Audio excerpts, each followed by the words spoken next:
Presenting competition in the first round between Kenny Bernstein and John Force, with Bernstein having the choice of lanes. Ed McCulloch races against Bruce Larson. McCulloch will be able to select the lane of his choice. Don Prudhomme, the super quick one thus far in time trials, against Mike Dunn. Prudhomme choosing the lane. And starting off the first round action, it is Tom Hoover against the defending champion Mark Oswald. Oswald gets to pick the lanes. The engine coming to life in the Ford Pro-bodied car of Mark Oswald. There is some 4,000 horsepower shaking between the frame rails of both of these cars as Tom Hoover rolls into a puddle of water, ready to do his burnout. As I told you earlier, Hoover's competition, that's Mark Oswald, the defending champion, had the opportunity to select the lane. He picked the lane on this quarter-mile racetrack nearest our cameras. That lane selection, while at this moment at the start of eliminations may not be that important, could be a critical factor later on. The selection process is determined by qualifying position. And throughout 18 races conducted over the past 12 months, Mark Oswald earned more points based on his qualifying position at those events. Thus, he came into this $50,000 Big Bud Shootout ahead of Tom Hoover. That gave him the right to select the lane. In the next two rounds of competition this afternoon, the driver with the quicker elapsed time from the previous round will have the opportunity to pick the lane. Leonard Hughes, the crew chief on Mark Oswald's car, taking a final check inside the vehicle. Oswald qualified number 4 with 2,425 points. Tom Hoover qualified in the number 8 spot. 1,935 points earned over an entire season of qualifying effort. The structure of NHRA Championship drag racing finds the number 4 qualifier racing number 8. One runs 5, 2 against 6, and 3 against 7.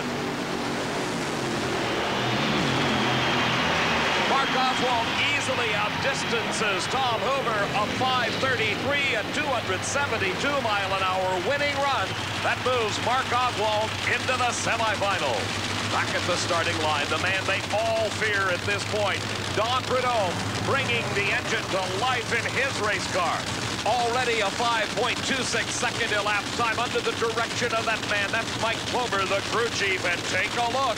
One of our onboard cameras mounted high atop the rear spoiler on the Pontiac funny car of Don Prudhomme. You'll be riding with him down the quarter-mile racetrack as he squares off against Mike Dunn.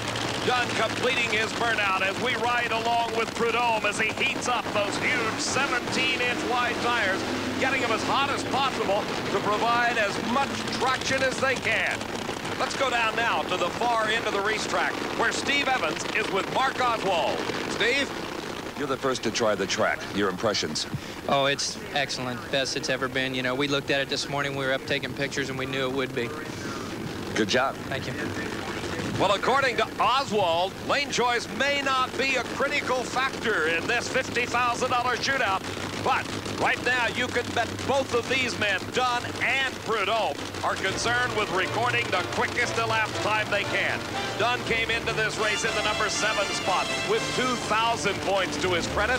Qualified number 3, Don Prudhomme, 2,430 points. This will be the last appearance in a Big Bud Shootout by Don Prudhomme, as next season he has already announced his plans to switch to a top-fuel dragster. Mike Dunn has said, I'm going to stay right where I am, driving a funny car. He's had great success at it this year. He has won 2 NHRA Winston National Event titles, taking home the Southern Nationals event in Atlanta, Georgia, the Cajun Nationals in Baton Rouge. You're riding along with Don Prudhomme. You'll get a chance to see just what it's like.